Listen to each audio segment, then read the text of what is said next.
Screen. Okay, let's view. Admit all.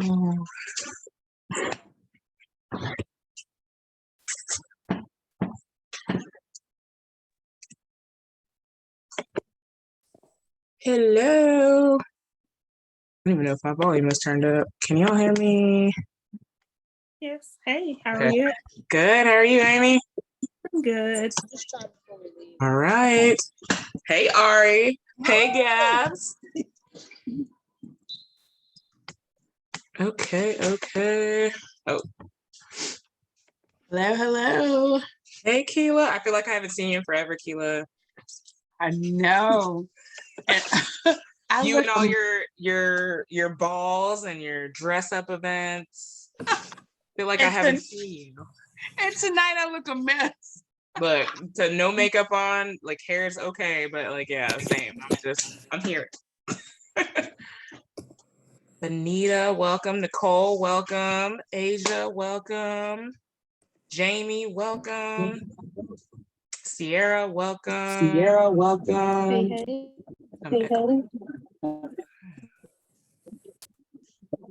We'll get started in a second.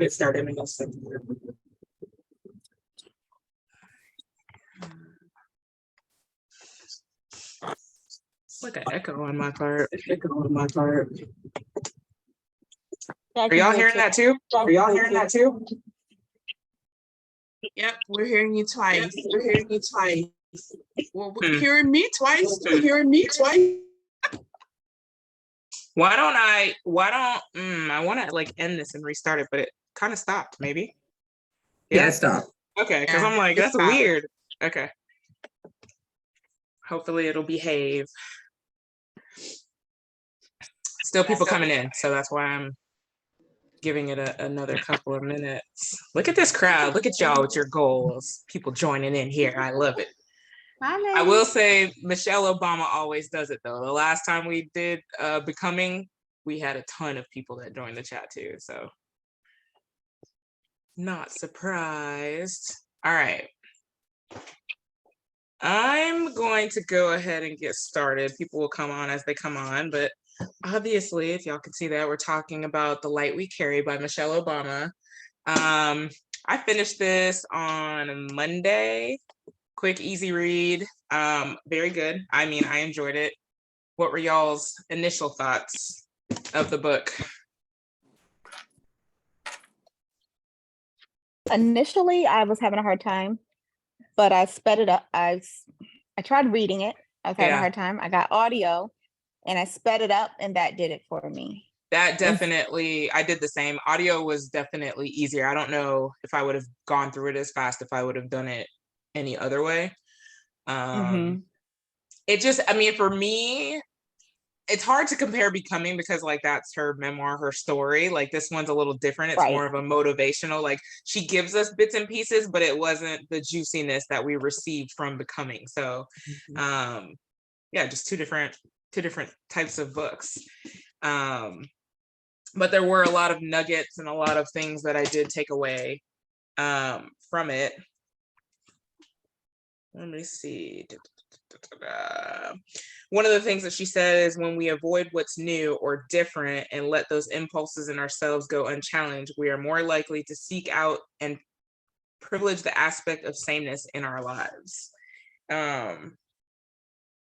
Yeah, I know I'm one of those people that likes to sometimes avoid what's new and different. I like what's comfortable, right? So for me, change sometimes is extremely hard, but I also know that big changes in my life have also, I guess, I've reaped the biggest rewards from those things too. Like, you know, for instance, I mean, y'all have heard me talk, I'm divorced. So that was extremely challenging while divorcing with 5-month-old twins as a new mother, trying to balance all of it. It's scary. Like, you know, trying to figure out when your bills are going to be paid and how you're going to manage what was a 2-person household with 2 babies by yourself when you're still just 5 months in trying to learn how to be a new mom, right? But that change was scary. And then I look at like the independent person that I am now, 10 years later, like how I'm able to run a whole household by myself, how I'm able to care for them by myself, how I've stepped out and done things that probably never would have happened. I can tell you right now, Book Girl Magic probably would not exist if it wasn't for divorce and just bettering myself and trying to read more. So yeah, while it seems scary trying new things, it definitely is rewarding. Anybody else feel that way? Oh, yeah, there's no growth without change. So, and it's always scary.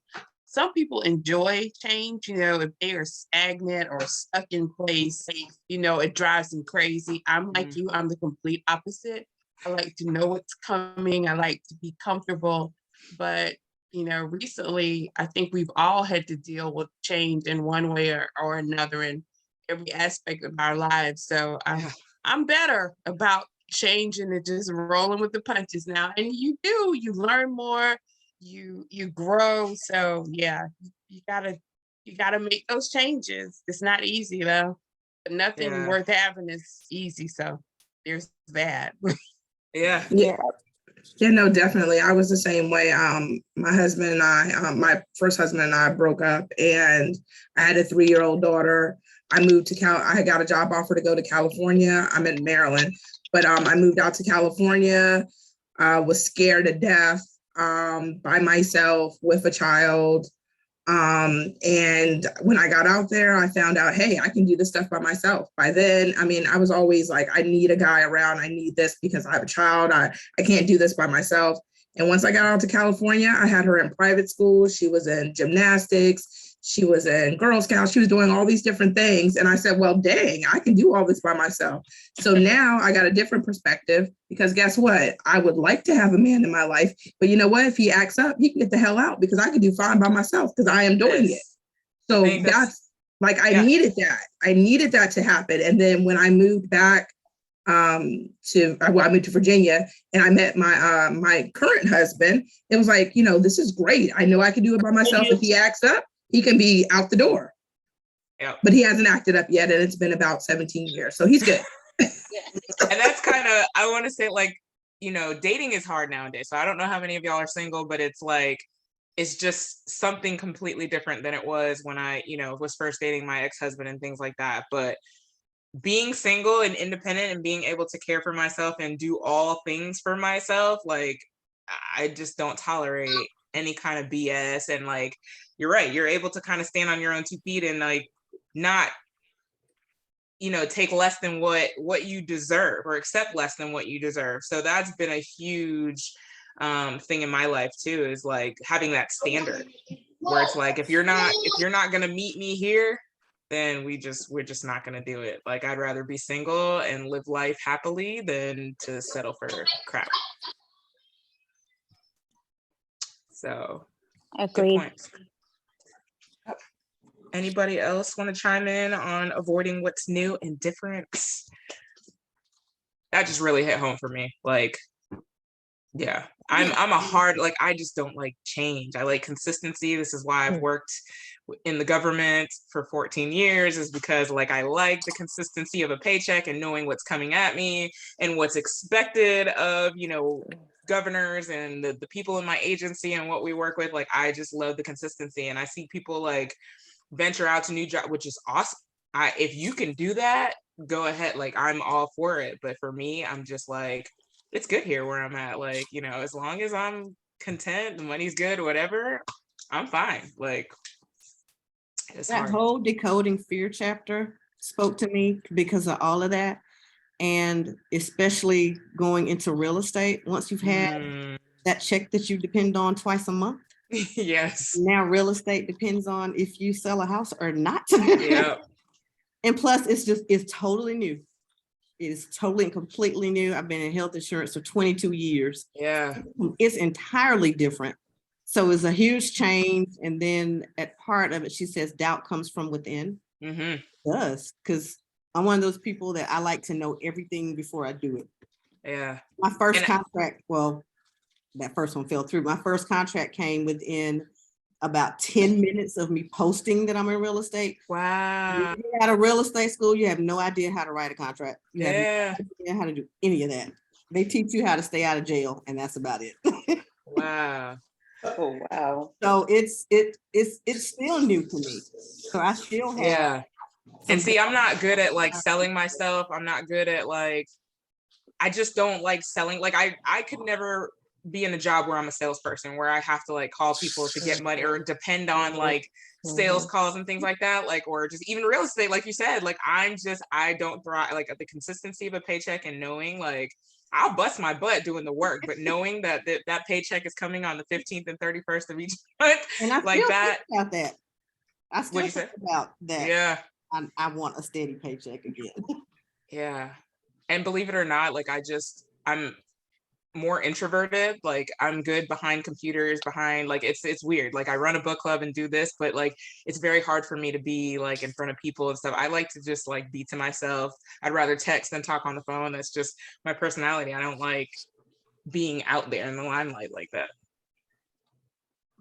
That's Well, very congrats to Pika on the jump.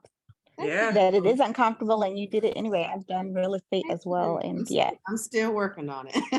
You got it. You got it. Like Renee, I actually was solely a buyer's agent because of the sale thing. It's not I was ready yet. like, Mhm. I couldn't do the selling either. It was like it was just exciting. It's easier to be like, you don't pay me. I just help you find your perfect house. The seller will pay me. So yeah.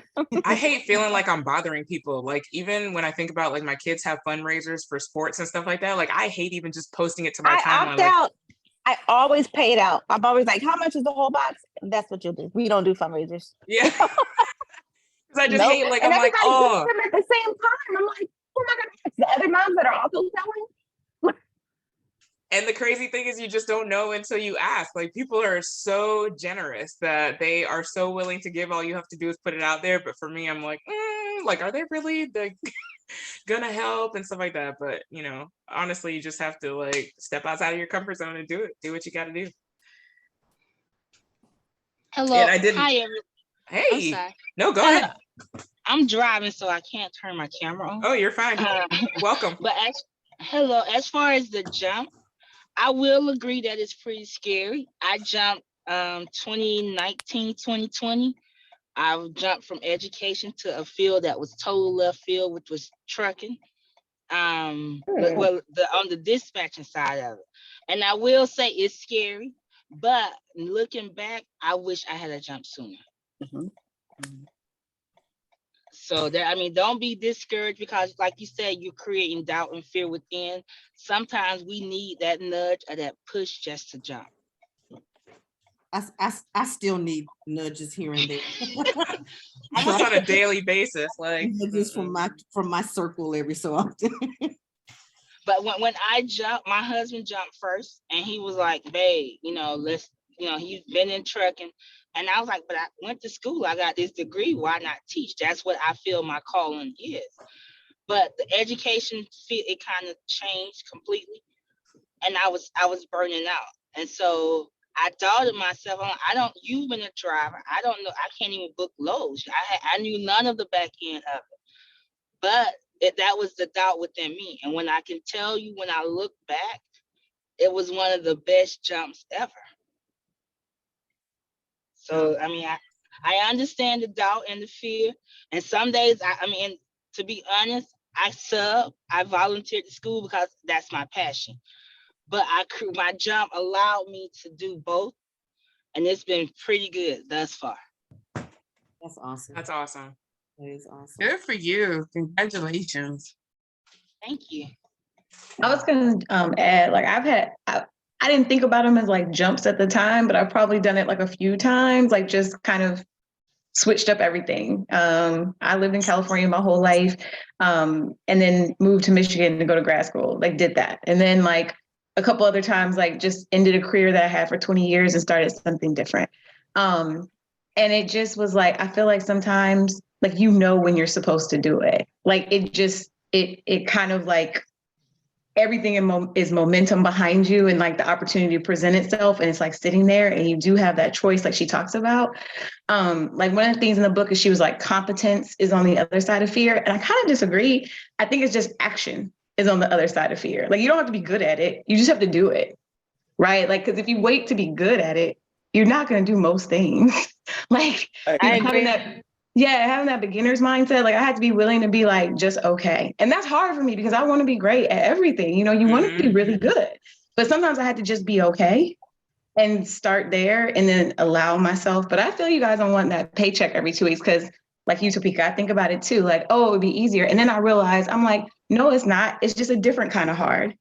And if I really think about it, I could just decide that there will be money every 2 weeks. I just have to make it happen, right? Because there's really no guarantee that those people are going to pay you either, you know? So it's like, you just have to kind of create this, like, it sounds strange, but you create this mindset and this way of thinking about it that's completely different than you've thought about things before. And you just have to be willing to do it differently. I think that's the hardest part, is just unraveling the thoughts. But once you do it, it's kind of fun. So if anybody, you know, I'm like, oh, like I'm kind of on the edge of like a reinvention right now. I'm not committing to it. This is not a confession. not committing. Once to you it. put it out there, I know. It's like I've been thinking about it and listen to you guys like, oh, take the leap. And I'm like, I'm you know, sometimes you get tired of leaping. You just want to kind of like lay down for a minute. Yeah. Yeah. Just get comfortable. Like, yeah, it's just hard when it's something new and just when you're unsure. It is, but that's sometimes when the sweetest rewards come. Action is on the other side of fear. That's good. That's true. Yeah, that's a great point, Nicole. That's true. Because I sold a big dog house in December. And had I waited to be really good at it, I would have never had that sale. Listen, I'm telling you. Through it, I was just in the office asking questions like, what do I do here? What do I do here? What do I do here? Yeah, like that whole idea of willing to just be okay at it. And the truth is like, we're Black women. We're probably amazing at most things we think we're just okay at anyway. Okay, that part. that part, right? Mhm.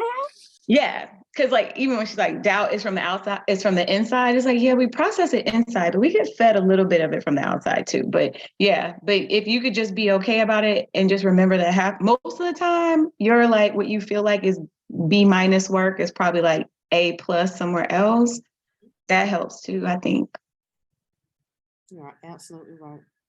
I think for me, hello everybody, good evening. I came in a few minutes late. Yeah, good to see your face. I know I finally made it, right?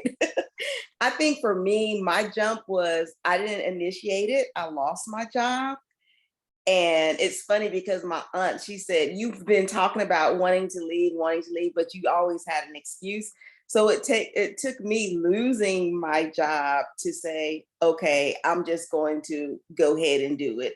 Because you talk about those, just the fear of not knowing. And so for me, now that I left the entire state without a job and did 6 months of savings and went somewhere completely new, it's like now I'm just kind of like, you know what, I can do any damn thing that I want to do, because when you really have to step out on faith and you have absolutely nothing else, and then on the other end of that fear, everything kind of comes through, it does all of a sudden give you a confidence that you can continue to go out the box and try things that you under normal circumstances wouldn't do, because everything feels comfortable and you don't want to, take that risk.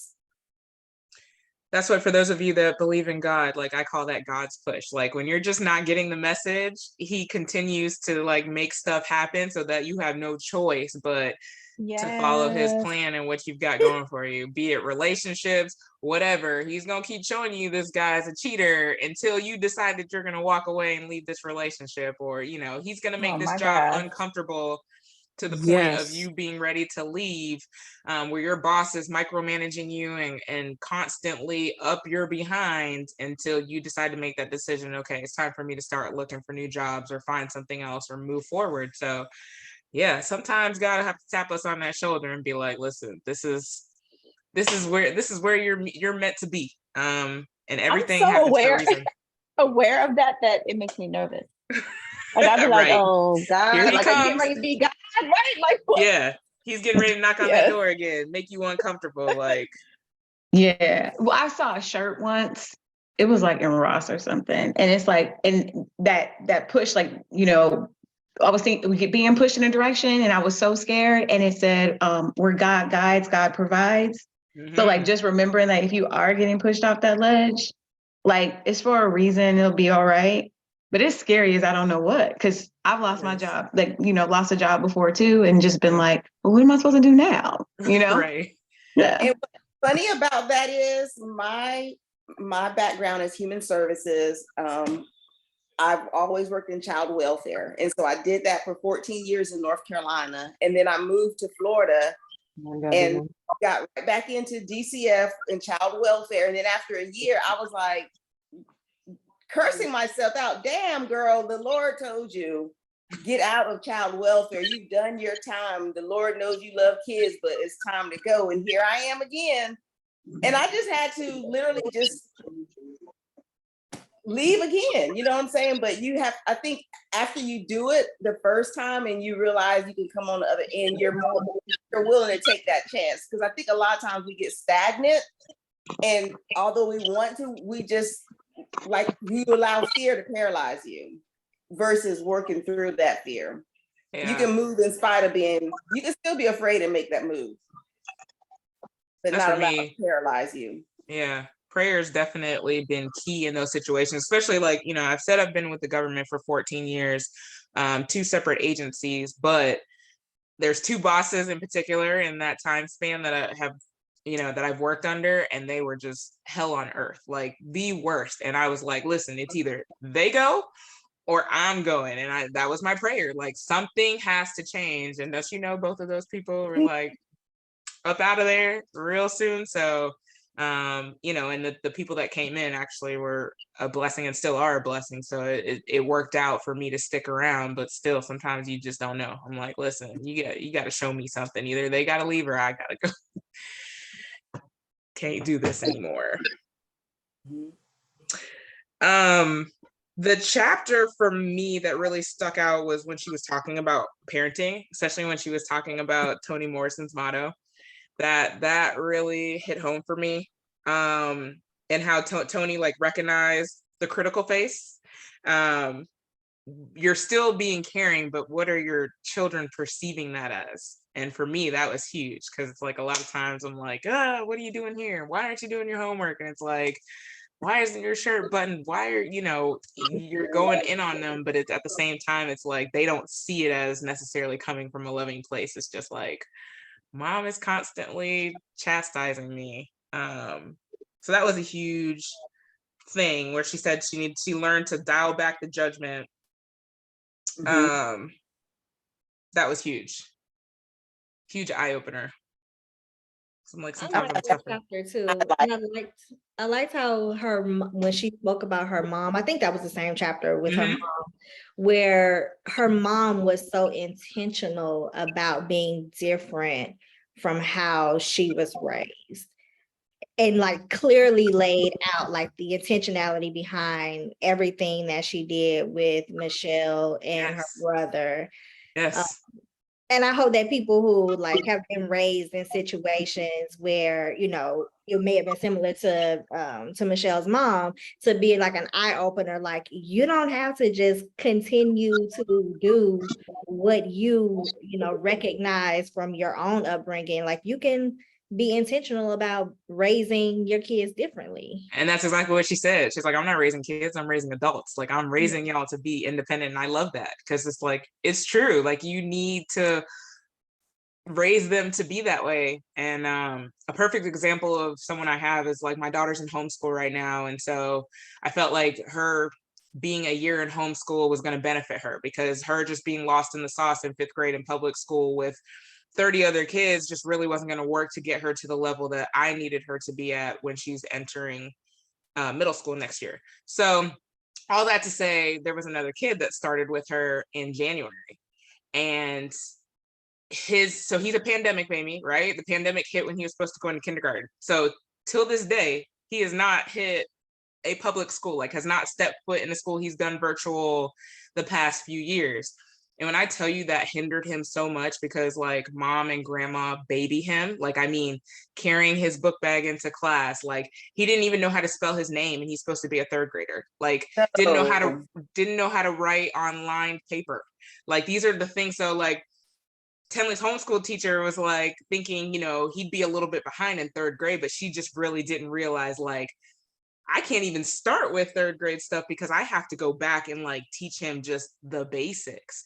But it was a perfect example of watching parents who like just won't let their kids be independent and do everything for them, because it really hindered him. Like he's so far behind because they're holding his hand with everything. Like the kid has never even seen a pencil sharpener, like didn't even know, like just put it in there and just looked at it, like didn't know, just little things that you would think that people know, but he's never been in a classroom, so he doesn't know. He can't even like sit still for more than a couple of minutes without being distracted. So it was a good eye opener for me, like that I've done a good job as far as letting them be more independent, make their own lunches and things like that. But like, yeah, that was tough to watch. Like, you got to be mindful.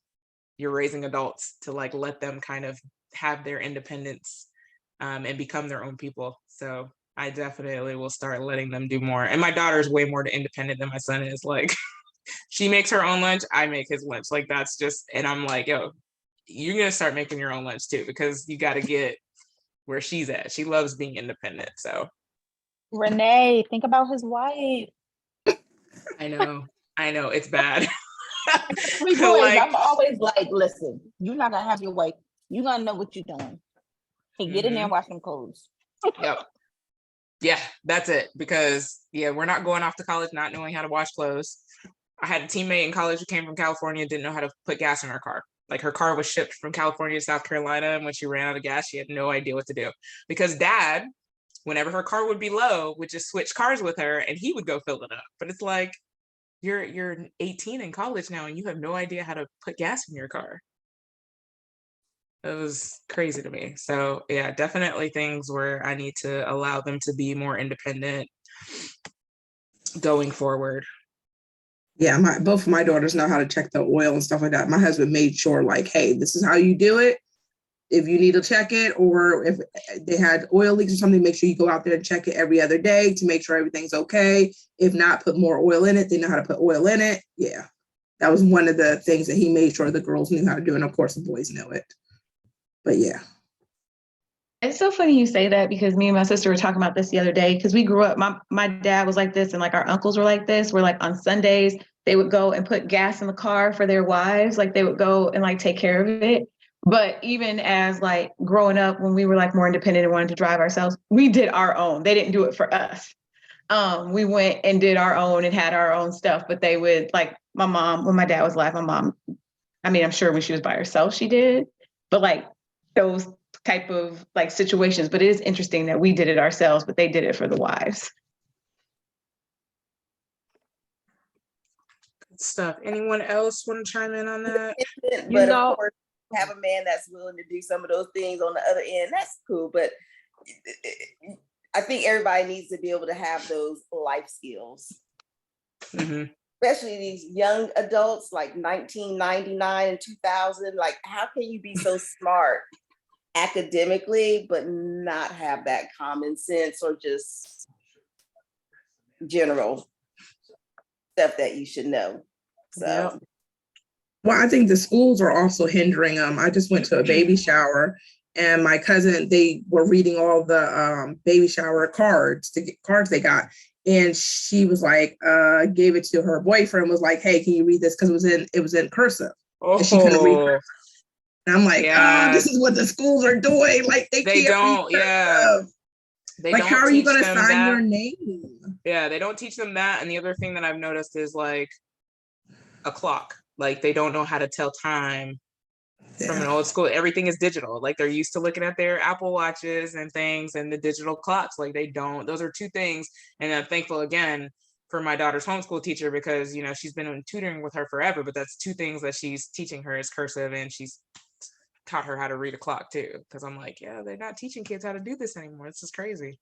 Like, how? I mean, so not to think of fraud, but I'm like, okay, cursive. As you get an adult, everybody has their own style. Signature. Like, yeah. I just think that the amount of fraud in 2050, when these young people are adults, like if your signature is just regular print, write their name. There's not going to be any paper then. There's not going to be anything. It'd be digital. Yeah. I mean, Yeah. the stuff that I have signed so many, and I'm an attorney, but I've signed so many contracts lately where it's like, pick which font you want for your, Yep. Yeah. digital signature. That Adobe right there. When I'm signing Yeah. stuff, yeah. It's Yep. like, here, just throw your little signature in there. Like, yeah, that's true. And Yeah, it'll it's gonna probably be be more. biometric. It'll be a thumbprint. Yeah, Yeah. that's what I was just Yeah. about to say. It'll Yep. be eye scan or a thumb. Or Bill- a PIN number.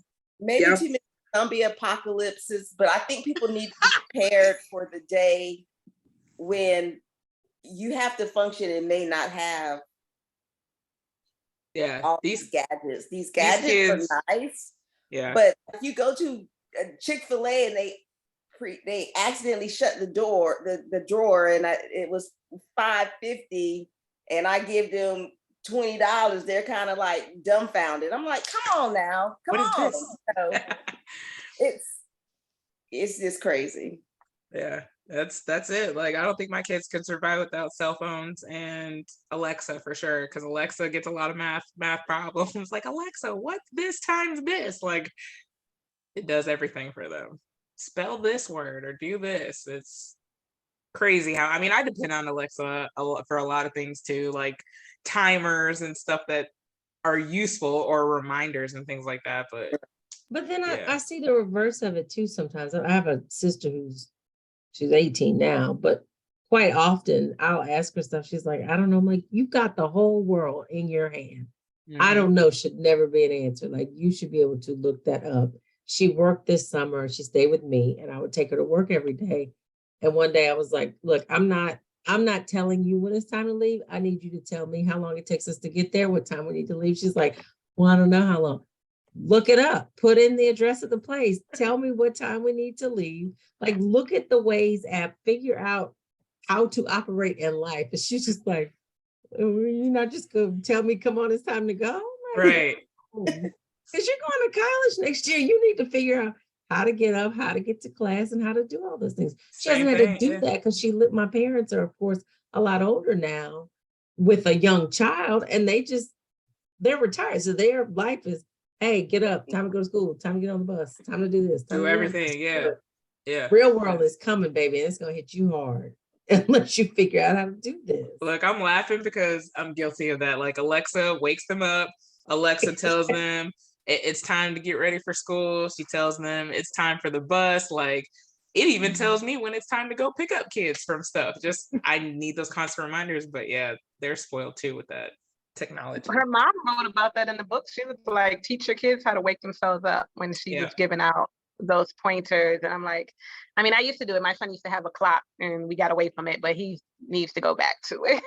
Yeah, I think that's going to be something we do in this household too. And I loved how she talked about her mom and like how she taught her to like kind of look at things backwards. Okay, I need to be at school at 8:00, so I need to catch the bus at 7:30, which means I need to wake up at 6:30. You know, it just, I love that because that's how I think now. It's like, oh, okay, I've got to be here at 10 o'clock. I got to do this. I got to get a workout in before then. It's going to take this long to commute there. So I'm constantly like working backwards to figure out what time I need to be there.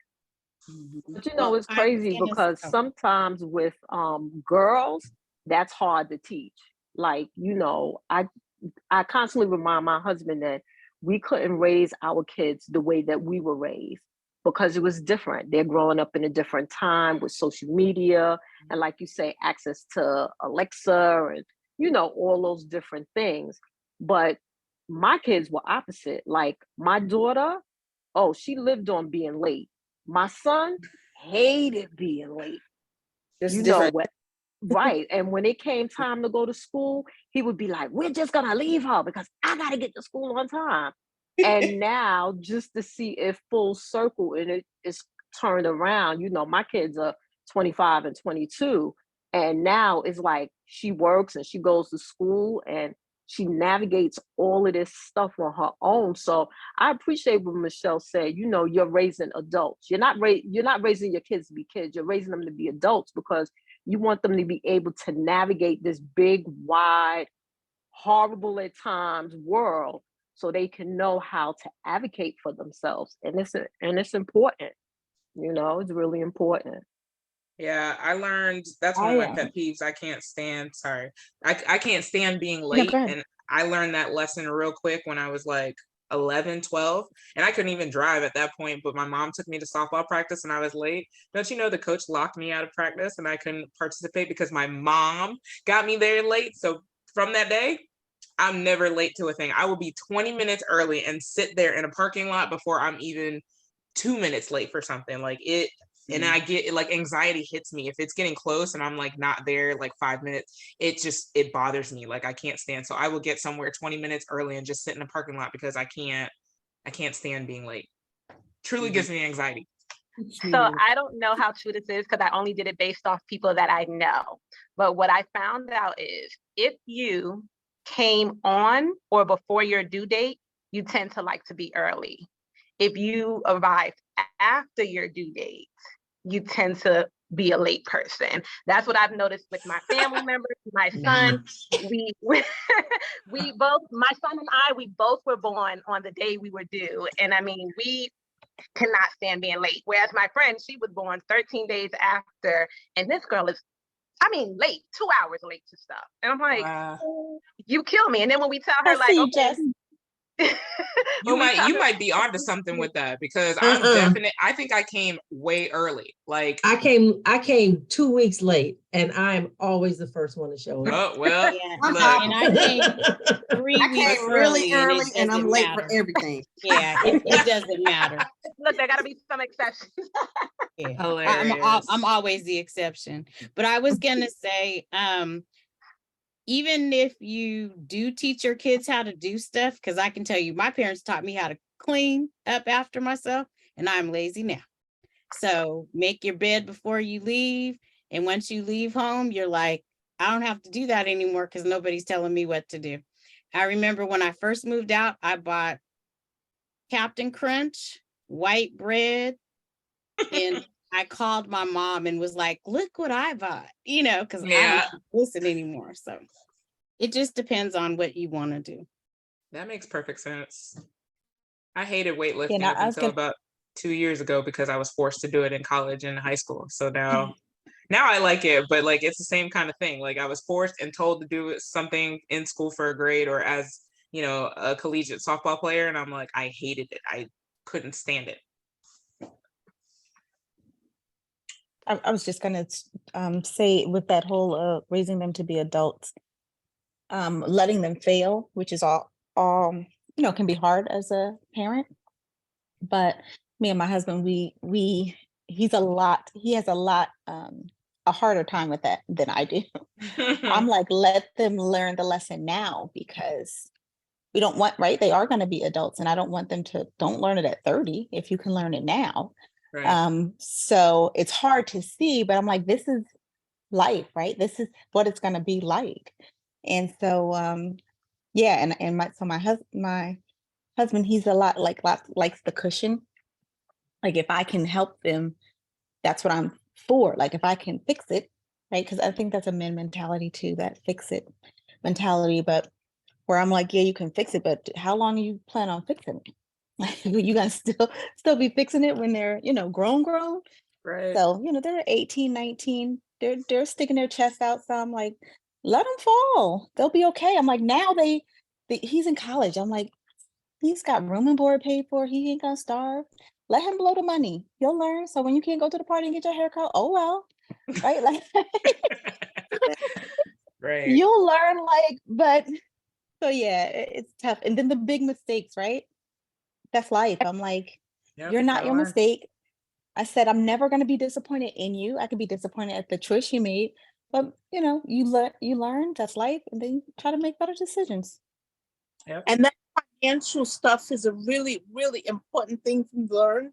There are three of us growing up. I'm like the only one who listened to my father, saved money, didn't do all the things he told me to do. And since I was like 18, I never had to borrow a penny from him. The other siblings, the other two, they never got the damn memo. I don't know what, until this day, grown, rusty behind adults with families of their own, he had to keep bailing them out because they didn't learn the lesson when they were younger. So let them fail, let them learn now. Exactly. Exactly. I That's kind of that's disagree. the You goal. have to give them the tools to do that. So my son, Absolutely. I, Absolutely. My father, I'm saying he taught us, he trained us, he told us what to do and what not to do. And I'm saying I did everything he told me. I never had to borrow a penny after I hit 18. Every time you look here, they come wanting you to put a cushion out for them because they didn't listen, they didn't learn. But whenever they messed up their money, he was always there to push a cushion up under them and help them with whatever it was they messed up. I'm saying if they had failed, if they had learned, if they were able to fail when they were younger, then they would have learned as adults that there's certain things you can't do. They never learned those lessons. Yeah, even if you don't let them fail, like maybe let them think they're going to fail. Like my mom, and it's just a testament, like what you were just saying. When you're like raised in the same household, but you turn out totally different. Like you get the same lessons, even when it comes to money. Like me and my younger brother, I was just not arguing, but we were just texting earlier today because he wants me to let him use my credit card to get Beyonce tickets when they go on sale in a few weeks. Because I have let him do it before. I had to tell him, so you still owe me money right now for something else. So no. I'm sorry. How much are they? Because I went to try to get I have no idea. I have no idea. But yeah, it's just me and my brother, even when he was in college, my parents put me on a very specific budget. I knew that was all I had for the month. And my account was not linked to my parents. So I literally would get down to the last, or not the last dollar, but I would warn my parents that I'm about to run out of money. Can you go to the bank and deposit money? My brother was linked to their account, so he knew that it was easier to get money because it was just going to the computer for him versus for me, it was a physical trip to the bank. So when you know that things are different, or when you just have not digested whatever lesson because you just chose not to, you're gonna try, you're gonna push as far as you can go, as close to failure, and see who will help you and who will not. And that's when it turns into that word called enabling, because at one point, you try to train your children up, but at a certain point, you have to let them fall, or you're just going to continue to enable poor behavior. I agree. Yeah, And I learned. I'm sorry. Go ahead. I was going to say, she brings up a point in the book about realizing, it was one of my favorite stories, realizing that she was raising two different children. Malia, when she said, I'm done, I'm not your mom anymore, you want to keep playing and not listening to me. Malia was like, oh no, I'm so sorry, let me go brush my teeth. And Sasha was like, okay, bye, deuces. You have to realize, and I tell people that you have to realize you're raising different children. With me being in education, I'm like, when parents are like, I don't know what to do, I'm like, you got to find out what motivates your child. When my child told me at 3 years old, I forgot what he did, but he was like, are you going to pop me now? I realized that popping and beating was not going to be his thing. It didn't faze him. So I had to realize, like, what is it going to be? And for him, it was TV. It was Nick Jr. Like, if I took away his whole world fell apart. So not every child can be whooped. Not every child could, you got to find out what motivates them. So I like when she was talking about, when you're raising kids, you really got to be in tune to how they're going to react. How, even when she was saying Sasha was dusting, that was funny. Right. She dusted around it. I was going to say, I read something earlier. When my nephew lived with us, he used to love polo shirts and can't remember if he liked Jordans or not, but he used to love to wear polo shirts and all this polo stuff. So when he get in trouble, we say, no polo, you're not wearing it. Among some other things, but that worked for him as opposed to like spanking or whatever, because he would be distraught about not being able to wear certain things. We're like, wow. Jess, you were going to say something? Oh, I was saying, I saw, Asia, you said something about like kids even being raised in the same house differently, but I read something, I want to say last week, that was saying, it's often too because of different stages in life when parents are married. So you have the first kid, you're brand new, you're younger in your careers. You have another kid 3 years later, you've been through some health scares. Now you're more in love with each other, whatever. Then you have another one in 5 years. you've elevated in your career. I mean, and each of those children get a different version of their parents just based on Yeah. where they have them in life. I can, and I And can, I was like, oh, and I that can makes probably agree to that in my family because my parents had me young and got married young, but they were never the, oh, I'm a young parent, I'm still kicking it. Like they were very much like, oh shit, I have entered adulthood very young, but I'm serious about this, right? So I think I got a bit of the more serious parent. And then they were still very serious with my brother, but I think that there was some leniency and understanding that he's a little different and we may have to be a little bit more lenient with him and repeat the lessons more than once with him. Whereas for me, you tell me once that this is the deal. My dad told me we have money for 4 years of college. You better graduate in 4 years. I took that to heart. My brother, oh yeah, I did this, that, and the third, and they were a little bit more lenient with him because of whatever reason. But I absorbed the lesson the first time. 4 years, all right, I'm out. So, yeah, I agree 100%, Jessica.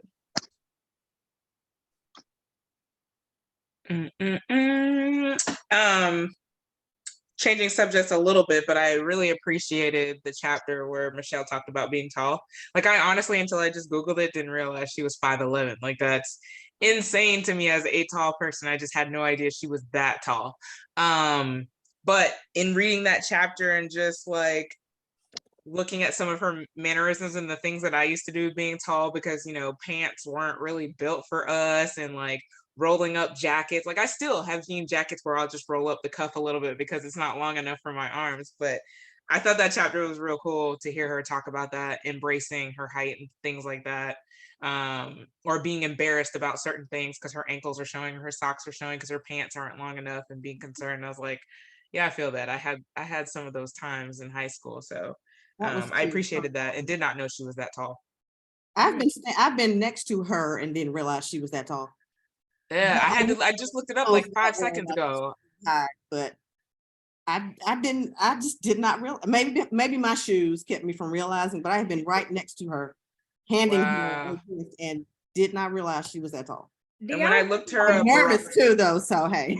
Yeah, Barack is 6'2". Out in all those kitten heels, and now she's like, "Who? This is me, tall me." Fly. Yes. I definitely noticed the flats. Like when she was first lady, there were a lot of very sensible, shoes. Yeah. Yeah, shoes. And that's how I knew she was tall. I was like, oh, those are tall. Like she wasn't trying to tower over him, for the optics. I'm sure somebody said something at some point, but now she definitely, wears her shoes. Yeah, because he's 6'2", like he's tall as well. But like I just really didn't realize she was that. I'm like, she's taller than I am. So that was crazy to find out.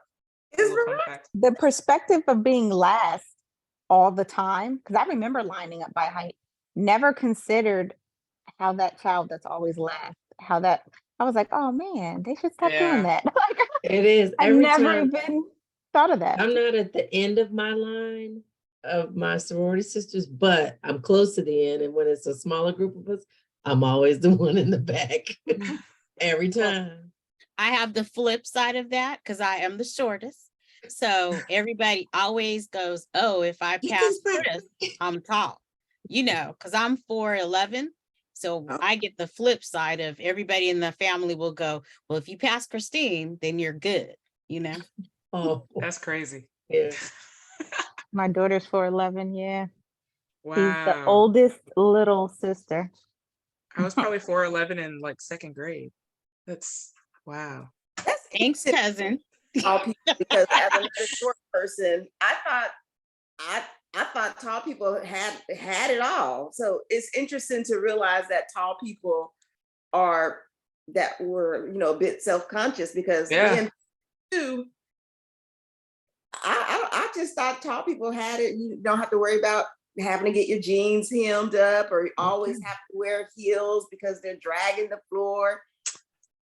It's, I mean, there are great things, It just obviously being able depends. to reach high shelves and things Reaching like stuff. that. That's what I was just gonna say. But I'm actually in a like tall girls group, and it's just funny to like see all of the problems. Like I thought as 5'9.5" that I was tall, but like there's girls in there that are like 6'3", 6'4". I'm like, oh, you got some real like tall people problems. But one of the biggest concerns that seems to come up is the dating aspect of it. So, you know, I find as a taller person, it's actually harder to find a tall person to date as well. And so I always see like when you see couples, you usually see like the 4-foot girls that are with the 6'4" girl. Like it's just, that's what it is. And I'm even in dating, like, you know, I would love to have someone who's 6'2" and above and this and that or whatever. But I had to learn like dating is so hard that like, yo, if he's shorter than me, then that's just what it is. So I got to the point where like, as long as he's comfortable, and my boyfriend actually is shorter than I am, but I'm like, as long as he's comfortable and he's confident when I'm standing next to him in like, you know, 4-inch heels, then hey, I'm all for it. But it's like, I'm not going to throw away a good man with a great personality and stuff like that just because of his height. Like, I had to learn to adjust my thinking and just be like, yeah, I'm tall. So what? Like, embrace it. My heels were very low for my wedding, and in my wedding pictures, my husband and I was no. like, we're like this. Yeah, I'll definitely have on Jess flats is for tall. sure if I get remarried. I did not know you were tall, Jess. Me, I'm like 5'8"-ish, not quite as tall as Renee, not 5'9", but I'm on the other side of the 5'5". She's tall though. 5'6", so I'm in the middle. Okay. My youngest Now my- is 6'4". Wow. Wow, Tall yeah. as my whole family. Like our grandfather was tall, and my grandfather's brother was really tall. But my parents aren't tall. They're not short. Mine aren't Tall. My middle brother's not tall. My youngest is 6'4". His girlfriend is 6 feet tall. Wow. Stunning. Ex-wife is about 5'2". It's crazy because like my parents my mom used to tell me she was 5'6" until I got 5'6" and I was looking on top of her head. And I was like, wait a minute. My mom's about 5'2", 5'3", my 5'2". My dad's like 5'10". Wow. Oh, how many on your line? Because I'm number 9 on mine, and I'm short. I am 46 out of 57. I went to an HBCU. Remember that. Yeah. Wow. That's still considering your height though. You're still like, there's still so many people there's behind some you. taller people than you. Yeah. There's right. still 11 people behind me. Wow. I'm 9 out of What's 30. the tallest? Do you know the tallest person's height? Our tail is probably like 6'1". Okay. Wow. Wow. So it went like 5'6", then it jumped up to like 5'8". And it was like a bunch of 5'8". Yeah. And then it kind of like to Goes up. 5'10". Yeah. Jessica, Wow. did you say you was 46? I am 46. Baby, I guess I went to a PWI, so we ain't. Yeah, we ain't- remember there were Yeah. 300 people plus at our rush, and they picked 57 of us. Okay. At a school with 10,000 Black people, it's hard to get down. Yeah, to it's anything different. less than that. Yeah. Wow. And I thought our line was big. Right.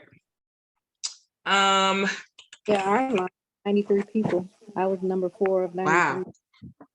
I'm 10 of 24. We had a lot of short people. I'm only 5'4" and I'm number 10. Oh. We had Wow. a short line and I was number 1 and there was only 4 of us. I'm 7 of 7, Anchor Club. Oh, okay. 9 of 13 degrees. Yeah. Wow.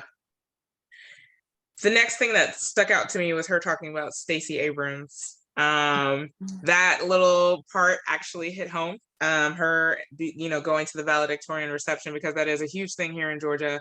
My agency actually runs the valedictorian reception. So every year we coordinate with the valedictorians. It's actually a huge part of my job in the summertime. But to hear her say that, like I can envision in my head her walking up to the governor's mansion, the little guard shack there, and somebody telling her like, you don't belong here. That just stung my heart. So sad for her. But also a lot has changed, because a lot of the valedictorians that now walk through this event look like us. So the good news is it's evolved in a lot of ways. But yeah, that one really hit home as someone who like, well, even to think like this is an event that my agency runs, but it's also run by like a bunch of Black women that help coordinate it and stuff like that too. So to see her being denied, but to see where it comes from and who's managing it and stuff like that was, you know, almost like a full circle moment. So I felt for her on that one. Also want to talk about managing friendships. It's okay to outgrow people. And I used to always think that I was like this crazy person because my circle always shifts. And honestly, for me, it's just a part of growth. Like as I'm growing, I'm outgrowing other people, or there's different parts of my life. Like, you know, my circle of friends is different because I'm now a softball mom and a softball coach. So those are the people that I'm with most of the time from, you know, when I was in high school. Like it's just based on what you're doing in your life, what your hobbies are and things like that. And so I no longer feel bad about outgrowing people, because I remember my mom making a statement and just be like, well, what happened to this friend and what happened to this person? It's just like, you outgrow them. Tis life. Tis life. Yeah, that was one of my favorite parts of the book too, when she talked about outgoing friends. And that's when I was like, oh, she sounds like my auntie talking to me, because, you know, you try so hard to fight for friendships that, you know, especially when you've had them for so long. And it's like, you just don't want to say, we still cool, but we're just not connecting anymore. So when she talked about that, I was like, oh, okay, you're helping me to not feel so bad to cut people off, because it's okay. It's not like you're cutting them off in a negative way. It's just saying, hey, I'm like, for instance, like you said, you became a softball mom. My daughter became a dance mom. She was a dancer. I was a dance mom. That's who I was around all the time. And that's where my interest ended up going. So it wasn't like I didn't love my friends, but that's who I was with, you know. So I like that part. So. It got to the point where a few years ago, I actually cut off like 22-year relationships, people that I knew since 7th grade. And I realized that they were hindering me from being able to be a confident person. It was like they were constantly judging me as a single individual. And I felt like with those friendships, I had to walk on eggshells. So I couldn't really be who I wanted to be. I couldn't really date who I wanted to date, experience life, make mistakes without judgment. So it was really hard to be friends with this person. And finally, like, you know, I would think I was like, I made a post, and this is how the friendship like ended. I made a post on Facebook about kindergarten and how much I had just spent on school supplies. It was like $150 I had just spent. And they came on there and was like, oh, well, imagine when they're in high school and you have to buy, you know, expensive, you know, calculators and things like that. And I was like, my response to that was, okay, but when they're in high school, like I plan to have a better job. I hopefully will be remarried. Like my circumstances will be so much different where that doesn't even matter. But like, just the constant judgment that came at me, I was just like, look, I can't do it anymore, and just have done away with that person. But honestly, it's been peaceful. We're able to be in situations because we still have mutual friends where we can at least, you know, be cordial and things like that, but not having that judgment and those eyes on my daily life has been such a huge factor. And I've been so blessed because I let that friendship go.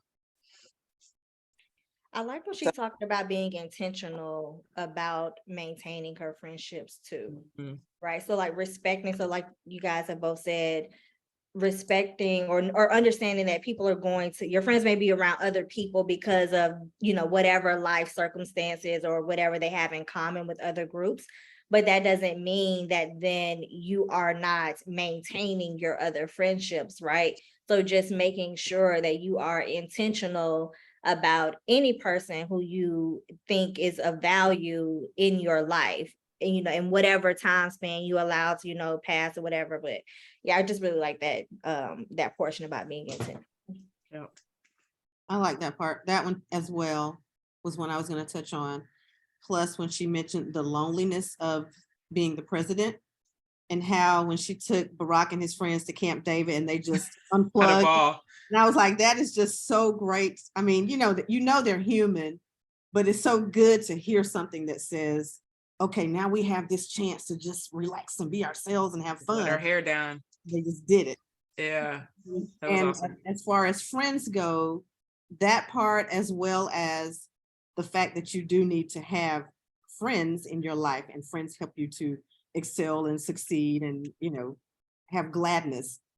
that study about how steep the hill is and how everybody, I guess people that had close friends didn't see it as steep as the ones who had nobody to connect to at all. And often it does matter, you know, who's in your circle as far as how you see things. I don't know if you guys talked about this, but one part that I loved in the book, and I don't know why it just tickled me, was when she talked about the difference between how she felt and how she dressed for the 2 inaugurations. And she was like, because all I could picture in my head was the picture. We all saw it. Yes, because when it was his turn, she had that ponytail. She was That just standing ponytail there. was a hot mess. Yes, it looked like she put on her outfit that she was gonna go to Target, grocery shopping in. Like she put zero effort into it. And That was then hilarious. in 4 more years, she came out, boom, boom. And when I read that part, all I could see was the pictures in my head of her face at both inaugurations. And I just could not stop laughing. That purple outfit picture was just circulating on Twitter one day. Everything, Yeah. man. Yes, the hair. They were talking about her The hair. hair. So fire. Yeah, she slayed. Bye, Bernadette. I see you're leaving. Yeah, she Girls, looked I have a good. sticker of that outfit. That outfit was everything. For the planner girls, I have a sticker of Oh, I was like, you have a link to the whole thing that I want the whole thing? Right. Because I want that exact outfit. somewhere. Somebody did post where. Oh yeah, they did. I need a replica though. Yeah, It's right. it's Sergio Hudson. I was about to say, he, was that Sergio? yeah, it was Sergio. Yeah.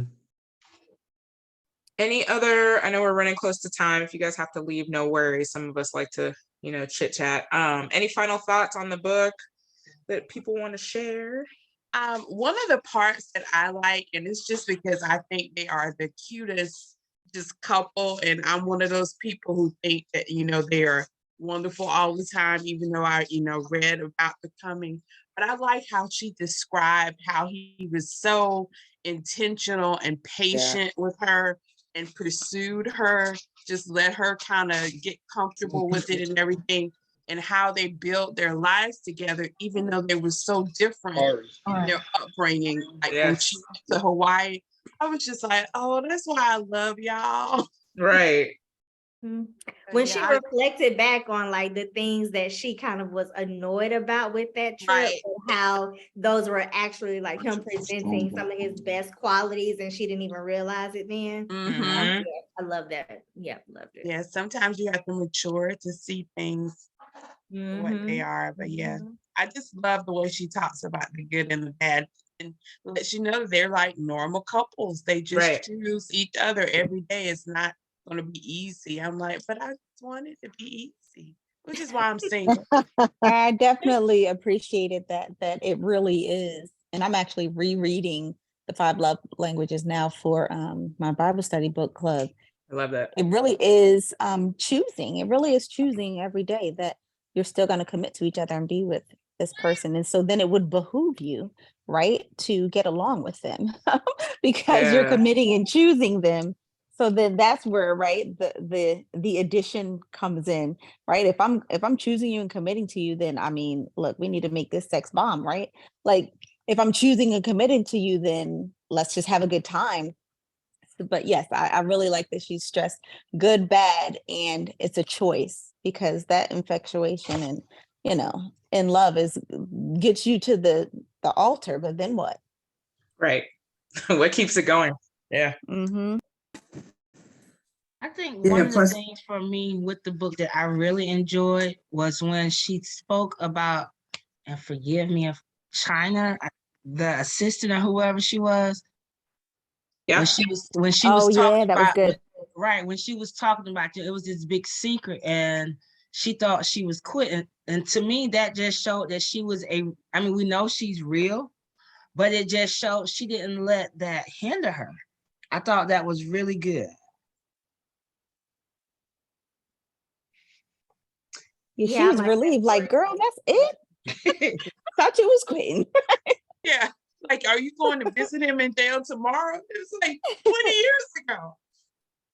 Yeah, I like that story too, but I was also kind of surprised. Like, so Secret Service didn't put that in a packet on your desk? Right. I thought Secret Service would pick that up too. Like they should have known. You know was what probably cracks me so up? long ago that they didn't think it was relevant. You know, if he's Secret That's Service, probably what it no, was. Secret Service might have known and cleared it. Oh, they They're not going yes, to tell they Michelle. do. By the time it gets to Michelle, it's like, you know, she's trusting they did what they were supposed to do. So it's all Mhm. good. So she doesn't know. I'm pretty sure Secret Service knew. Oh, I'm sure So they I did. definitely assumed that, but I still thought like a profile sheet, like this is. But I think what she was more concerned about, which is what we know and we see all the time, is they're going to dig for whatever they can, especially with them, because they they didn't have surface level stuff to find. So that girl it was weighing on her because she was like, I don't ever want this to be used against you. Right. I felt like that was how she felt even more so. Like secret, no one who had to have been involved in figuring it out was worried about it, but the media. They go so far, they dig up anything they can find. Yeah, I agree, Jess. I think she was afraid of the judgment and how the judgment would impact her and Michelle. Yeah. There was a part in the book that cracked me up when he was, I don't know what it was, something with the girls. I don't know if they were like, it was an earthquake or something, and he was like, you want me to get, Secret Service to give you some detail? And they were like, nah, we good, Dad. Like, you need to just chill. Yes. And they were like, nah, Dad, we're good. Like, we don't need all that. That was hilarious. I was cracking up. I also like when she said child was at a party and the Secret Service came and pulled her out just before the local police arrived. Yes. Oh, that whole part was so funny. Because in my head, I was like, yep, this was Sasha. This was Melissa. Yes. It's like I'm picturing like the tabloid picture, right? Right. I remember when who was it? It was Sasha. It was that did Malia. on Instagram. Oh, yes. That she swiftly took down. I didn't realize they made her take that down. I just thought maybe she was like, okay, maybe there's that. I remember that. And back to the parenting, when even though they didn't listen in the White House, they were sure to put coasters down when it was their stuff. Right. Yes. Now messing up and our then she was own like, tables. wait, you can make a martini? Right.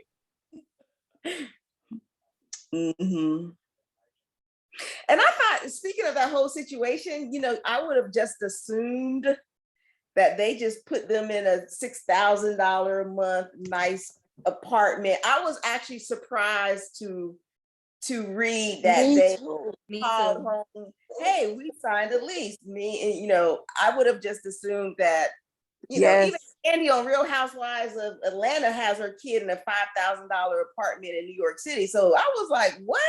The president's kids went to IKEA and bought the dining room table? I think that's Michelle's mom coming out of her, right? Yeah. So Michelle's mom was so Definitely. about, no, you real regular. So Right. Because when It's I why they read still that, had to I make their reread beds in it. the White House. right. Yes. I had to reread it like, wait, did they just say they was at IKEA? Right. Nope. You heard that correctly. And the mattress in the box laying on the floor. Yes. I was like, dang, they made them start like college for like fresh out of in college or fresh out of college. My parents let me take my bed from the house. Right. Look, I might still have some of the donated pieces that everybody, my uncle was like, oh, you can take this mattress, you can take this table, you can take this, blah, blah. I still have some of this. That's my aunt last night was good like, stuff. my aunt last night was talking about how her son's a freshman right now in the dorms, but she said, we're gonna have to go up there at some point and like move him into an apartment. And she's like, and we got to get him furniture. And I was like, you mean you don't have that black couch in your basement, the one that you loaned me in college? She's like, nah, I gave it away to somebody else. But like that couch was so epic. It went so many places with me in college. And then I gave it back to her when I was done. I was like, you still don't have it? Like, that's classic. Some of my best friends and we had, I don't know how my daddy found out about it, but there was like a hotel that was renovating and they had sofa sleepers and they were selling for like $100. Wow. And they were like these ugly blue, green, and red striped. I know exactly what you're talking about. An apartment. We lived in the same apartment complex and we had that same couch for years. And somebody found a picture the other day. It was like, Jessica, isn't that couch we all had? Like we disinfected them. But I mean, we were in college. It was a That's sofa it. sticker for $100. That's it. And when I think about it now, 20 plus years later, I'm like, oh, that was disgusting. And it was Hideous, a right? hotel sofa, but we did what we could with it. Yeah. But I Nice. like that they kept them kind of humble because I know they used to compare them a lot to the Bush twins. And you just see like the difference. And like, I kind of feel like at some point, Michelle and Barack Piper was like, oh, we're finna take you back to the streets of Chicago real quick.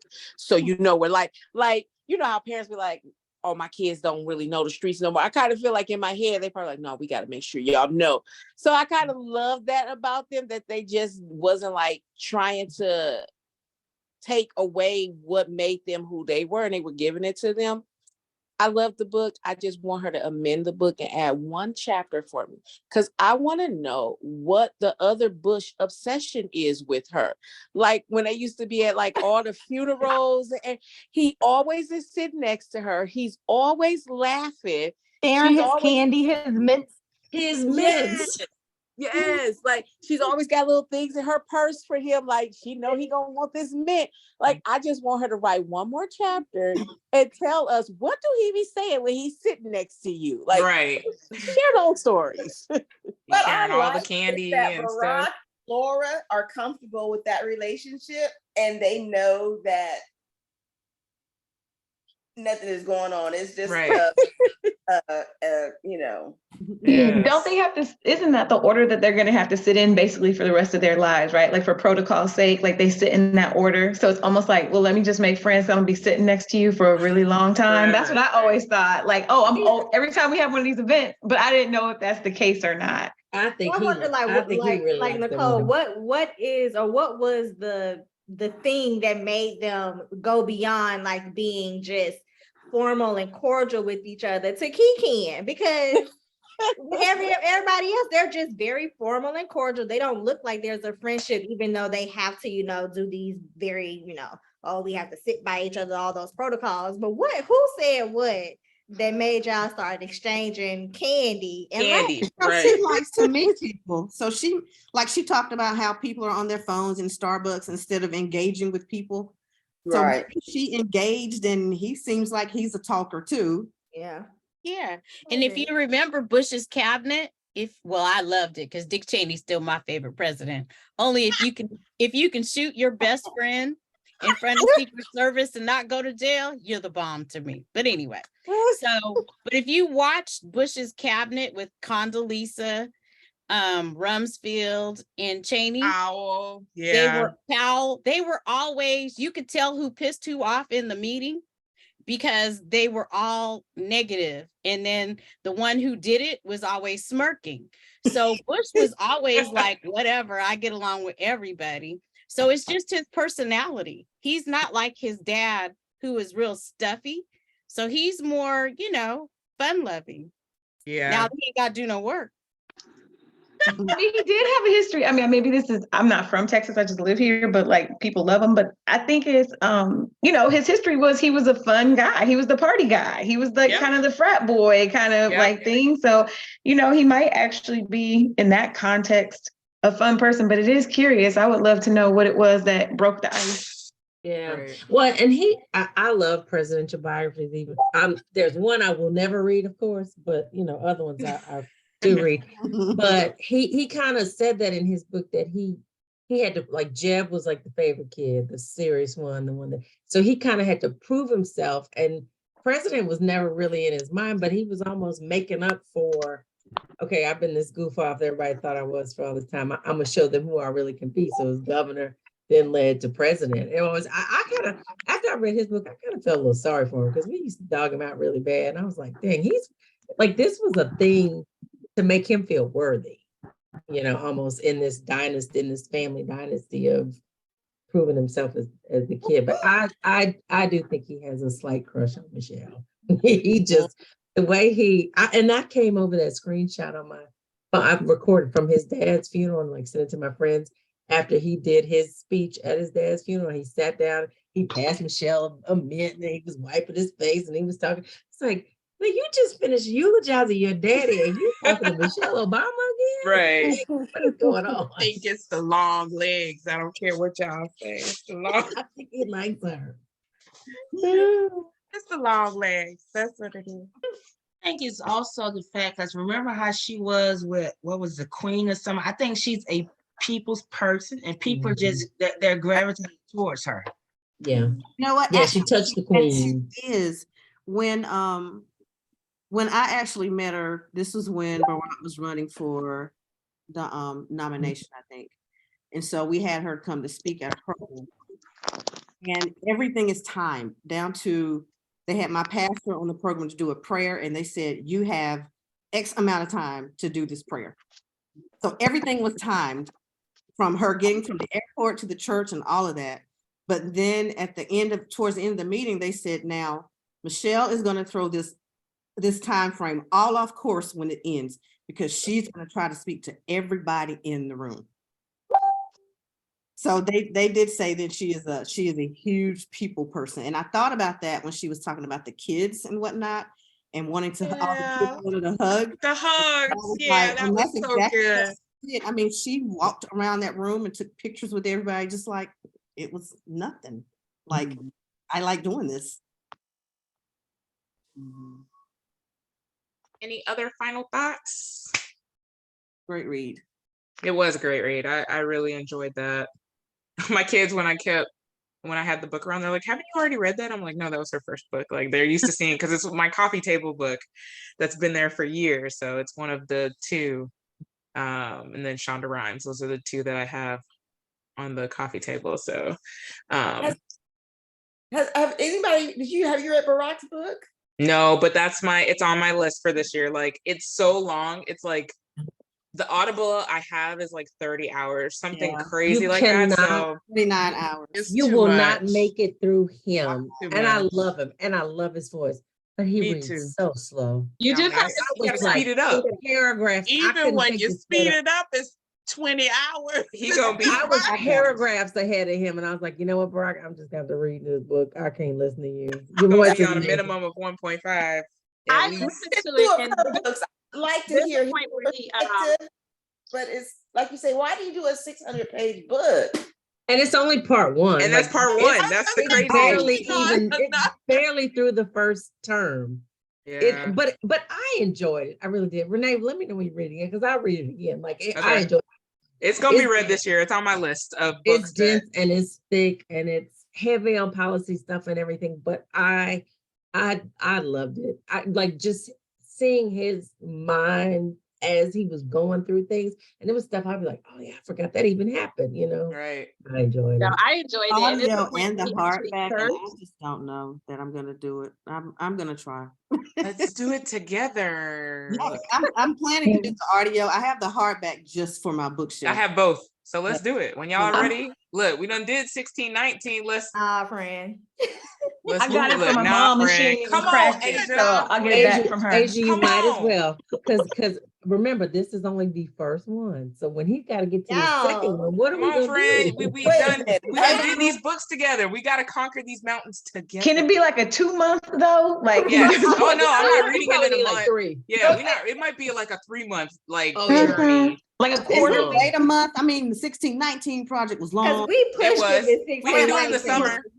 We can do it later, like in the summer or the fall. Like, it doesn't. I just want to read it this Yeah. year. It doesn't have to be right now, because we did read Okay, cool. 1619, and that was heavy. So I'm on to lighter stuff. More fun stuff this month. But yeah, for sure, we can read it later. It doesn't have to be now. I just want to get it done. That's one of the things on my list. Like, I've read both of her books and haven't read his yet, and I've had it for years. So it's like, Yeah, I've had his. It's like I'll take 3 months with his book, since that's what was suggested to me. okay, Oh, I you can do need 3 it. months. You need it. Like, it's thick, but if you open it up, the words are tiny, and every page is like full. Not it being thick and the words are tiny. I can't. I'm telling you, the print is small. No. Did somebody say it has pictures? Yeah, there's some Renee, did pictures, you read but the that comments in doesn't the help chat? at all. Oh no. I'm just Oh, gonna add gosh. to the list. 29 hours. Because like Prince Harry's book, I read that really fast, and it was 400 and something pages, but it wasn't small. You know what I Oh, no. mean? Like it No, was Barack's is like normal 700. print. Barack got a lot to say. I mean, as well, He you always should. does. exactly. Good read. Was Harry's book a good read? Did you enjoy it? I just started it yesterday, and so far I'm like glued. It's good. I liked it. I mean, I read it in a day, which is, I mean, it was a different kind of day, but I went through it really fast. Yeah, I'm loving You it. see that reading. Look how small that print is. Ooh, Oh, that is yeah. small. Wow, microscopic. That is tiny. small. Thanks, It's Cheryl. tiny. For joining. why I saw your said message. I'm not able. You know what? It's like this happened with Michelle's book too, because I think the one we just read, I was avoiding it a little bit because I just didn't like the headlines when it came out. So it kind of shied me away because I felt like some of the headlines I saw were like they seem like they picked the negative stuff, right? Yeah. That was the same thing with Spare. I was like cautious of the fact that I didn't want to read any articles about it. I wanted to read it myself so that I would know what I was reading, because sometimes that clickbait, it takes you in a whole different direction. So the book definitely wasn't what I thought it was going to be. But to your point, Renee, I was glued. Like once I was in. I was like, oh no. Yeah, he's spilling secrets from the jump. I'm like, okay, Oh, he yeah. really I knew was what was going so on. vulnerable. I He's was so in vulnerable. absolute tears listening. I started listening yesterday too with Renee. And when he was talking about the funeral, he talked about when Elton John got up, I was like, oh, no. Yeah. That's the difference. Like, I feel like, and she has to be like reading Michelle's books. I almost feel like she's telling the stories and she's very real, but there's a little bit of guardedness, right? Like there's a little bit of like, I have a way I have to present this. Right. I want to see the south side of Chicago come out. I mean, something, right? But you'll never get it because I know why she wouldn't feel safe to do that, right? He'll be attacked. But like, yeah, Harry was like, I don't give a damn. Like he was just like, this is it. And it's like, I still admire him for like different reasons, but he really like was like, yeah, I'm just a mediocre like white guy and born into circumstances, and this is what happened. And I actually appreciated that. That's what it was. The part I stopped on today was when they took a trip to South Africa and they're like telling it, he was like, and people are celebrating this thing. He's like, but this was a massacre. My country came in and killed people, and people died for nothing. And I was like, okay, Yeah. I hear you. Well, I I don't want to spoil it for anybody. I do have him. questions, but I won't spoil it for anybody. There's a couple questions in there, but yeah, no, I thought it was pretty good, and he is really honest, super honest about it. I mean, I didn't grow up in that culture. I can't see I felt like it was like more towards his dad. Like he really showed he really loved his dad. He kind of ain't fooling with his brother though. So before we wrap this up, I know we've been on here forever. This is always what happens every month. And I know a lot of us are missing Married at First Sight right now. But I did want to, I'll just watch it tomorrow. What is everybody reading right now? So I am reading Spare. I started that yesterday, and then The Violin Conspiracy. So both of those are, usually I have one book that I'm enjoying more, but yeah, those both have me like sucked in already. Those are two good ones. Yeah, I love The Violin Conspiracy. Yeah, it's really good so far. I'm reading Love and Justice, the Maya Moore Iron story about the guy that she worked to get out of prison. So yeah, I just started that, and it's been pretty interesting. Let me know your final thoughts on that. Maya Moore, all three of my younger cousins went to Collins Hill High School with her. Okay. Or like not with her, but they graduated from the same school as her. And she was at Collins Hill like a couple years ago. We took pictures and stuff with her. So I'm a huge Maya Moore fan. So yeah, let me know your thoughts on that. I'll let you know. I just finished The Sugar Jar. So that one. I've seen that. Yeah. And I it was good. with that. It was good. And I attended a meeting that she had with another book club on Sunday. And I got to go back and do the exercises, but that one was really good. That's been on my radar. I need to go purchase that. Cool. You should ask her to come to your book club meeting. Yeah, that would be fun. A lot of them are willing as long as I ask. I'm trying to do all Black for History Month this month, but light, because last month after reading Night Wherever We Go and it's 1619, it's like, I didn't know if I was going to up people at my job. I mean, anybody that walked past that was Black, I was like, get out my face. No, I'm just kidding. But it was just a lot. Because Night Wherever We Go, oh my gosh, when y'all read that was a good one. But I'm reading When the Reckoning Comes, which I probably shouldn't be reading that one too, because it's another one. It's heavy. And then I'm also reading When You Were Everything to Me, and it's about friends that drift apart and are no longer friends. So cool. I gotta figure out what I'm reading. I did start listening to Harry yesterday, and I thought about that. I was like, Renee, it is tomorrow's Black History Month, but we're gonna roll through. But I haven't and I'm trying to focus because January was awful for me. I was just all over the place with reading too many things. So I need to dive down and figure out. So I might read Night Wherever You Go. That was really good. Yes, have you read The Violin Conspiracy? No, but remember that I one's told you really good. My other little book club is supposed to be. Oh yeah, you did tell me that. We did talk And about that. we're reading His Only Wife. Yep, that was good too. But our book club is at the end of the month, so I'm like, well, I'll wait a few weeks before I start. Yeah, and The Violin Conspiracy is really, really good. I agree. So I far. enjoyed The Violin Conspiracy too. Yeah, Rosa, I didn't know you had an accent. I just heard you talk. You sound like you have an accent. Sounded like you had an accent just then. Yeah, didn't it sound like you sound Are you from the making fun of islands? yourself from New York? Caribbean accent. Oh, yeah. I was like, you sound like you're from the islands. Yeah, Caribbean accent. So I'm reading There There. It's a Tommy Native Orange? American book. Yeah. I actually won a Native American book club that we read books by them. And I'm also reading Later. I like the horror stuff. So this definitely brings me out my comfort zone, reading the books that you guys choose. But I'm reading Later by Stephen King also. Benita, were you my Secret Santa person this year? Or no? No, not this year. I think I was, no, not this year. The other year I was Jessica, because I don't remember whose I was. I'm trying to figure out because I feel like somebody close to me had you because your book not selection. last year. Okay. You sure were. Yeah, the previous year I was yours, Jessica. But I wasn't yours, Renee. Not this You year. did me well. Anybody else want to share what they're reading? Asia and I are going to be reading Take My Hand. I was just about to say, are you That was ready? good. I'm ready. I'm ready. Take That was good. We had, I should join in with y'all with Take My Hand. It's been on my TBR. look, you're just gonna continue to read heavy even though you don't want to. See, what You gotta mix it up. You can't you read a heavy book, then read like a romance. Read a heavy book, That's what then I read do. like a funny. Yeah. I have a romance always keyed up, or queued up. Like I have to have a romance to break that up. So Yeah, why that's you'll me see- too. You'll see some random like urban fiction in my in my read list because I needed to break it up. Yeah, Dolan, we had her she was our February book of the month. We did Wench last year and she talked a little bit about Take My Hand. She was actually really awesome during that chat. So it was nice to be able to have her on there. So y'all will enjoy that one. It's a good one. I'm thinking about doing that one next. I just Come on, Topeka. Come on. And Right. actually, I did move it because I have them like kind of in order in my Kindle app, and I think that is the next one. Now I move them around sometimes. I change my mind, but I think that's the next one after Michelle. And I think you can I kill probably like will. 2 of the Kindle badges. Challenge achievements with that. I got another badge That's today. why it's next. I knew there was a reason. That's why it was moved up to be next. I gotta read one of the best, whatever, their selections. That's probably what I need to do. Is The one read that whatever.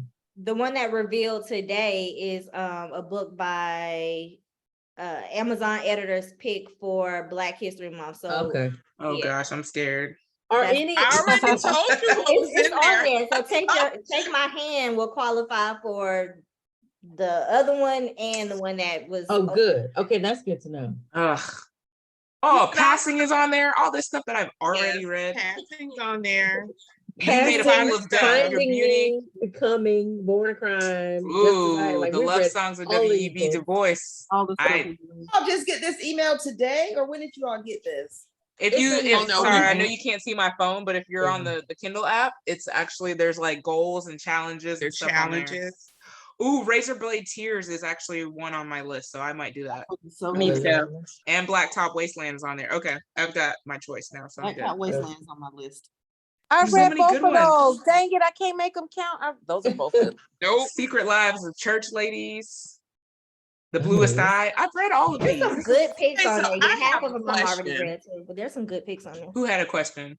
I have a question. So 2 of the picks are on 2 of like one is in Oh, the 2 best lists. 2022 That should and count. Black History. So do I get credit for both? I read that book. Wait, which book is it? I want the Okay, cheat hold code. on. I gotta go back and look and Look, see which one it was. Memphis. Oh, Black Cake. But see, I'm Black thinking Cake is on about. both. No, I've already read those. This is something I haven't read yet. Hold on, give me a second.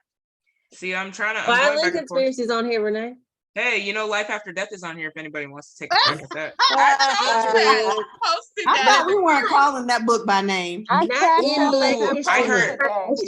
Okay, so I'm good with the Violent Conspiracy then. And Night But Wherever that- We Go is on there too. Not for Black History Month, Renee. We will not speak about that book in Black History Month. Right. Hilarious. Tabitha, look, Jasmine Guillory, Pharaoh Sean. But yeah, it'll qualify for Ooh, 2. Beverly Jenkins Indigo, and that's next. I just finished Vivid like yesterday. I did add a couple of you guys' little romance books to my list for this. Why you gotta say it like that? You You little romance. I like them here and there. I don't Do you feel attacked? Right. I'm like, why you gotta say it like that? You know, romance is what I do.